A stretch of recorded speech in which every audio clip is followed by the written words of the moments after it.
సింహపురిలో political scene మారింది. Clean స్వీపే target అని అంటోంది అధికార కూటమి. లోకల్ వార్వేరా నెల్లూరు రాజకీయం మరోసారి రసవత్తరంగా మారింది. నెల్లూరు కార్పొరేషన్ లో ఒక్క వార్డ్ కూడా చేజారిపోకూడదంటూ కూటమి నేతలు ఇప్పటికే టార్గెట్ ఫిక్స్ చేసుకున్నారు.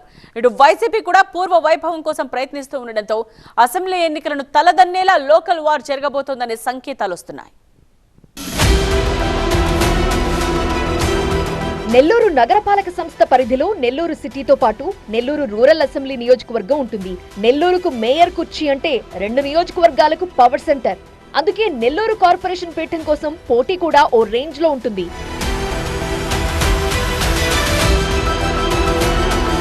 నెల్లూరు మేయర్ పీఠం వరుసగా 2 సార్లు వైసీపీదే.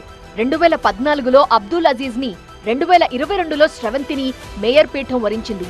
అయితే 2024 ఎన్నికల ముందు ఆ తరువాత నెల్లూరులో జరిగిన పొలిటికల్ డ్రామాలు అన్నీ ఇన్ని కావు.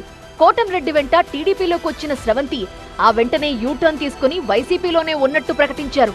తీరా అసెంబ్లీ ఎన్నికలయ్యాక మరోసారి టీడీపీలోకి వచ్చేందుకు శ్రవంతి దంపతులు ప్రయత్నించారు. కానీ ఎమ్మెల్యే కోటంరెడ్డి శ్రీధర్ రెడ్డి తిరస్కరించడంతో వాళ్లు వైసీపీలోనే ఉండిపోవాల్సొచ్చింది.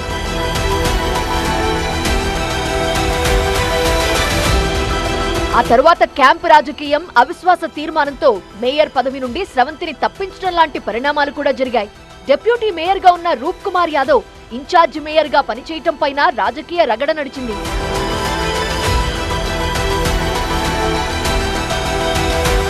నెల్లూరు జిల్లా అంటే వైసీపీకి కంచుకోట అనే ప్రచారం ఉంది. అయితే ఈసారి రాష్ట్రంలో కూటమి అధికారంలో ఉంది. నెల్లూరు జిల్లాలో 10కి 10 ఎమ్మెల్యే సీట్లు కూడా కూటమి ఖాతాలో ఉన్నాయి.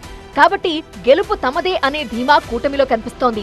నెల్లూరు నగరపాలక సంస్థలో ఉన్న అన్ని వార్డులను క్లీన్ స్వీప్ చేయాలి అనే టార్గెట్ కూడా పెట్టుకుంది.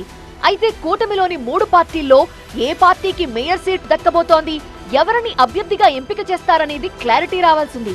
మంత్రి నారాయణ, రూరల్ ఎమ్మెల్యే కోటంరెడ్డి శ్రీధర్ రెడ్డి, జిల్లా అధ్యక్షుడు బీదా రవిచంద్ర, ఎంపీ వేమిరెడ్డి ప్రభాకర్ రెడ్డితో పాటు స్థానిక ఎమ్మెల్యేల అభిప్రాయం తీసుకుని అభ్యర్థిని ప్రకటించే ఆలోచనలో ఉంది అధికార కూటమి. ఇక వైసీపీ కూడా తమ పట్టు నిలుపుకోవాలనే ప్రయత్నాల్లో ఉంది. మేయర్ స్థానానికి ప్రత్యక్ష ఎన్నిక జరిగితే కూటమికి షాక్ ఇస్తామని అంటున్నారు వైసీపీ నేతలు. అభ్యర్థి విషయంలో మాత్రం ఆచితూచి అడుగులు వేస్తోంది వైసీపీ శిబిరం.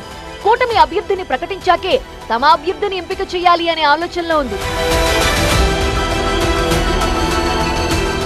2000 సంవత్సరంలో మున్సిపాలిటీగా ఉన్న నెల్లూరులో చైర్పర్సన్ గా తాళ్లపాక అనురాధ టీడీపీ నుండి విజయం సాధించారు. అప్పట్లో చైర్మన్ ఎన్నిక నేరుగా జరిగింది.